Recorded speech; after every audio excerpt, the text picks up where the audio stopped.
Bismillahirrahmanirrahim. Assalamualaikum warahmatullahi wabarakatuh. Alhamdulillah, alhamdulillahirabbil alamin.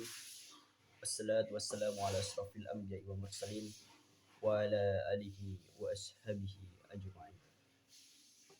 Kaum muslimin wal muslimat rahimakumullah.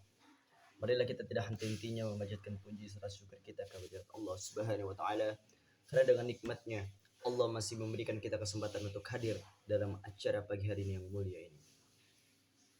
Pada kesempatan pagi hari ini, saya ingin memberikan sedikit pemahaman mengenai peran masjid terhadap pemberdayaan umat. Jika kita menelisik fungsi masjid, sangatlah luas. Fungsi masjid pada zaman Rasulullah SAW bukan sekedar sebagai tempat untuk melaksanakan sholat saja.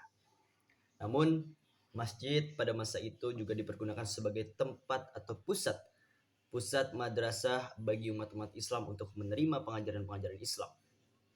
Masjid juga menjadi balai pertemuan untuk mempersatukan berbagai unsur kekabilahan.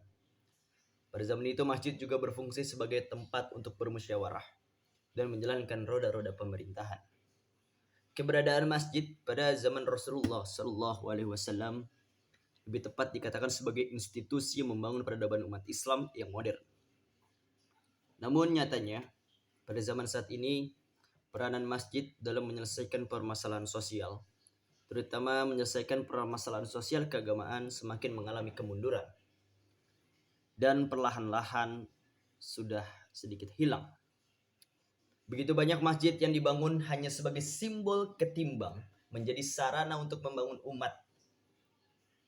Umat Islam ataupun masyarakat Islam adalah sekumpulan orang-orang Islam, himpunan dari orang-orang yang hidup dalam suatu jemaah pada suatu daerah tertentu. Mereka beribadah, mengamalkan syariat Islam dalam kehidupan sehari-hari sampai dengan semaksimal mungkin. Semua kegiatan umat terpusat di masjid, dan masjid sebagai manajer yang efektif dari setiap masjid. Masjid mempunyai daerah pembinaan yang tertentu dan pembinaan tersebut diberikan dengan maksimal kepada masyarakat yang menjadi jamaah tetap pada masjid tersebut.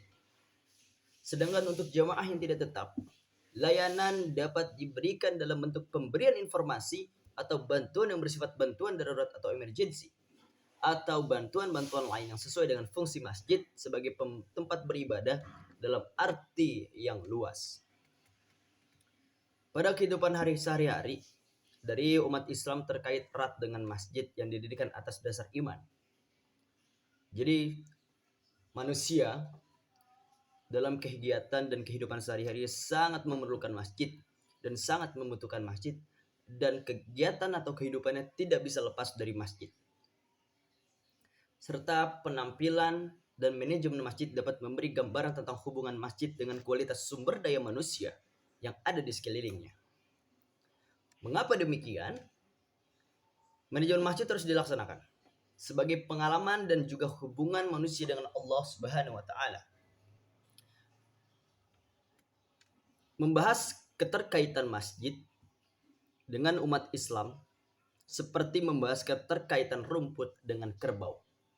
Akan tetapi, jika dilihat kenyataannya dalam kehidupan sehari-hari, keterkaitan masjid dengan umat Islam bermacam-macam situasi dan kondisinya. Seperti kita bisa melihat dalam kehidupan nyata, ada di kolam yang kondisinya baik serta ikannya banyak. Ada pula di sisi lain ada kolam yang kondisinya kurang sehat, namun ikannya banyak.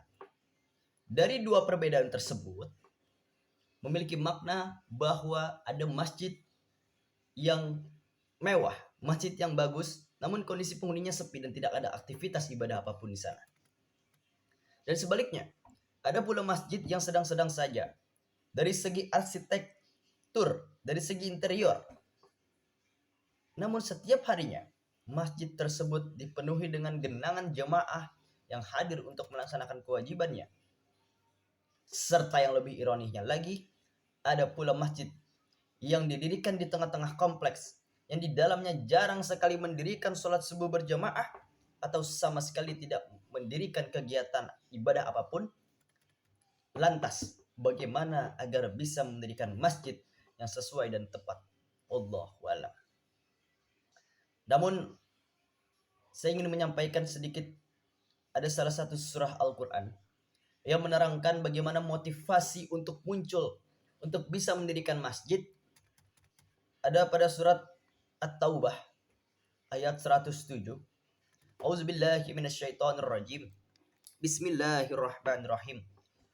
وَالَّذِينَ اتَّخَذُوا مَسْجِدًا ضِرَارًا وَكُفْرًا وَتَفْرِيقًا بين المؤمنين وإرصادا لمن حارب الله ورسوله من قبل ولا يحلفون إن أردنا إلا الحسنى والله يشهد إنهم لكاذبون. Di antara orang-orang munafik ada yang mendirikan masjid untuk menimbulkan bencana pada orang-orang yang beriman, menyebabkan kekufuran, memecah belah di antara orang-orang mukmin, dan menunggu kedatangan orang-orang yang sebelumnya telah memerangi Allah dan Rasul-Nya.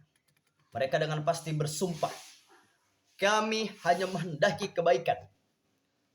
Allah bersaksi bahwa sesungguhnya mereka itu benar-benar pendusta. Dan sejatinya orang-orang mukmin yang hatinya terikat dengan masjid, dalam artian walaupun mereka melakukan berbagai kegiatan dalam rangka usaha mencari nafkah atau melakukan usaha-usaha apapun, namun ketika mendengar panggilan dari masjid, mereka bergegas untuk mendatangkan masjid. Banyak sekali pemahaman kita yang bisa menyulitkan dalam melakukan hal mulia tersebut. Pada dasarnya, dengan mudah kita bisa melakukannya dengan istiqomah, insya Allah. Hanya saja apabila terdengar suara azan dari masjid, maka segala bentuk kegiatan kita selesaikan dan segera kita bergegas ke masjid untuk mendirikan sholat. Namun ada sedikit pemberdayaan umat dari fungsi masjid pada zaman sekarang, yaitu mengenai remaja masjid. Sudah banyak sekali remaja-remaja masjid yang ada di beberapa masjid-masjid untuk bisa mengembangkan umat-umat manusia, terutama dari para remaja, daripada anak-anak kecil. Dari situ kita bisa mengetahui fungsi masjid. Dari situ para remaja, para anak-anak kecil bisa paham apa itu fungsi masjid yang sebenarnya. Untuk kegiatan pemberdayaan dan organisasi remaja masjid ini merupakan sebuah hal yang sangat penting untuk kita mengajak, untuk kita memberdayakan umat-umat Islam yang ada di sekitar masjid tersebut, untuk kita tarik, untuk kita kembangkan, untuk kita perjuangkan masjid ini lewat dari remaja masjid tersebut. Kita ajak para umat-umat Islam untuk bisa menjadikan fungsi masjid itu sebagai fungsi yang sebenar-benarnya. Mungkin ini saja yang bisa saya sampaikan pada tausiah mengenai fungsi masjid atau peran masjid terhadap pemberdayaan umat Islam. Kurang lebihnya mohon maaf. Mari kita tutup dengan membaca istighfar 3 kali. Astaghfirullahalazim, astaghfirullahalazim, astaghfirullahalazim. Doa kafaratul majlis. Subhanakallahumma wa bihamdika asyhadu an la ilaha illa anta astaghfiruka wa atubu ilaik. Kurang lebihnya mohon maaf. Wassalamualaikum warahmatullahi wabarakatuh.